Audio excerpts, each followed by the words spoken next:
জীবিত ওলি দেখেননি জীবনে, মরা ওলি দেখেছে।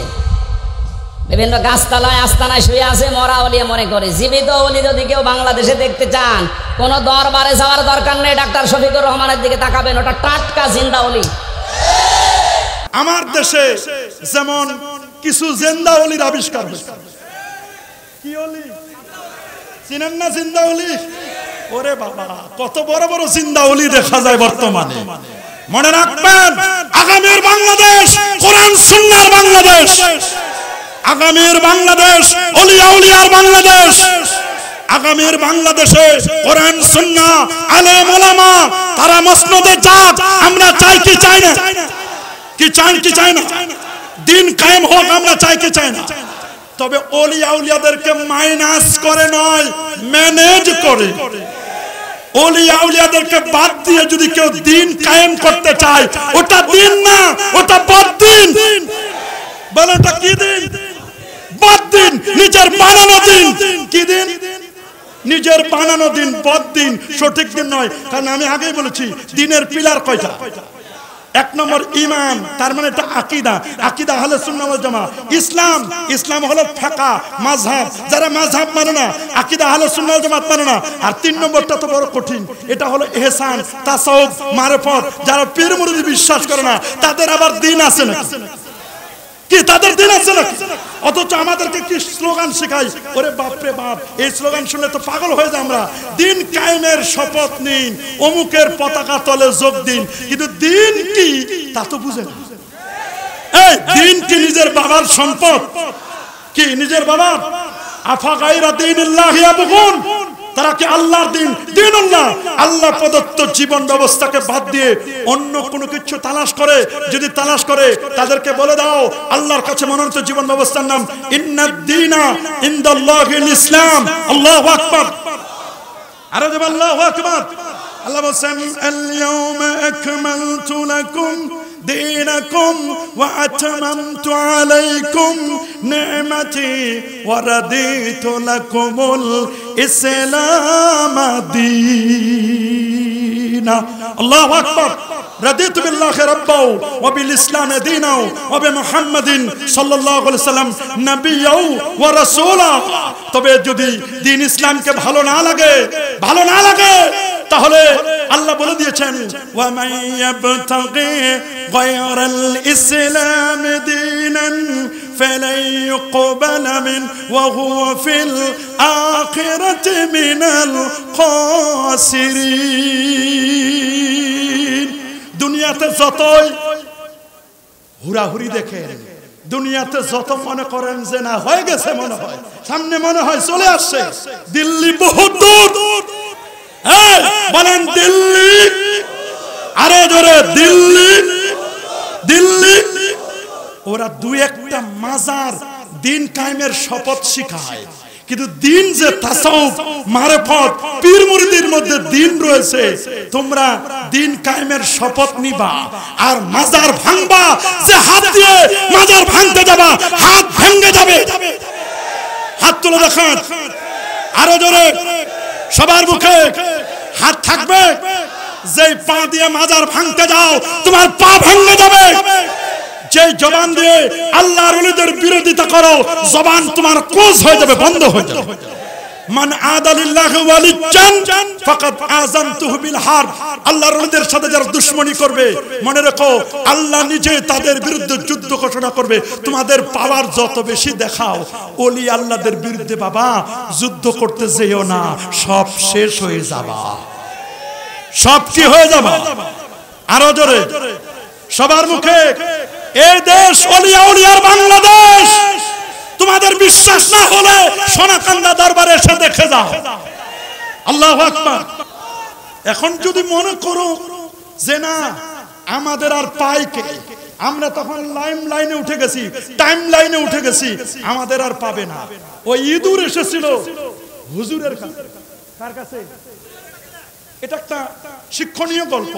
তো হুজুরের কাছে ইঁদুর আসছে, বলে হুজুর শুনেছি আপনার দোয়া কবুল হয়, আপনি নাকি ফু দিলে অনেক কিছু হয়। হয় না? ওলি আল্লাহরা ফু দিলে হয় না?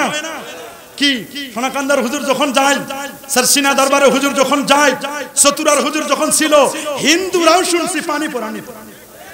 তারা হিন্দুরা অমুসলিমরা তারাও পানি পরা নেওয়ার জন্য হুজুরের জন্য পাগল পারা ছিল।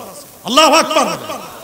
দেখ হুজুরের কাছে গেছে, হুজুর আমি তো ইঁদুর, আমার একটা ফু দেন। কি হয়েছে তোমার, সমস্যাটা কি? বলি হুজুর বিড়ালে দেখলে আমার শুধু ধাওয়া করে। ধাওয়া করে কে? বিড়াল দেখলে আমার দৌড়ায়। হুজুর আপনি কি পারেন না, আপনার এত আধ্যাত্মিক শক্তি, স্পিরিচুয়াল পাওয়ার, হুজুর একটা ফু দেন, আমি আর ইঁদুর থাকতে চাই না, ইঁদুর থেকে এক ফু দিয়ে আমি বিড়াল হতে চাই। কি হতে চাই? বাবা বিড়াল হবা? আচ্ছা ঠিক আছে।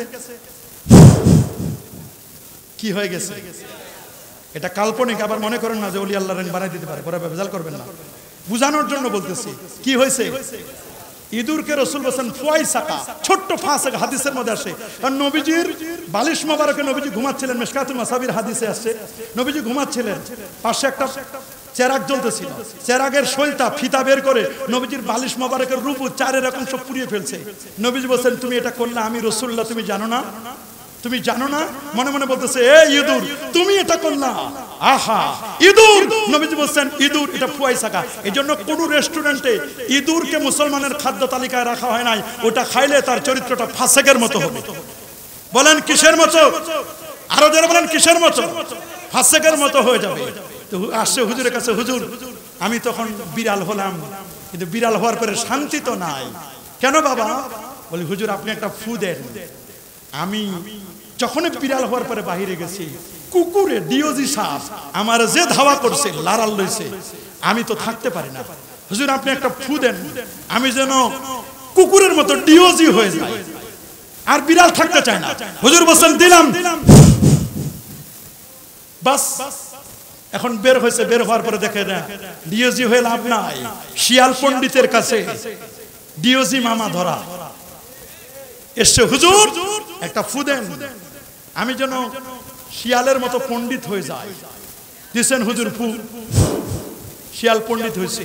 হওয়ার পরে গেছে, রাতের বেলায় গেছেন বাহিরে জঙ্গলে, বাঘ মামা এসে বলছে 3 দিনের খাবার আমার পায় নাই, তুমি যদি খাবার না দাও তোমারে শেষ পর্যন্ত খাবো।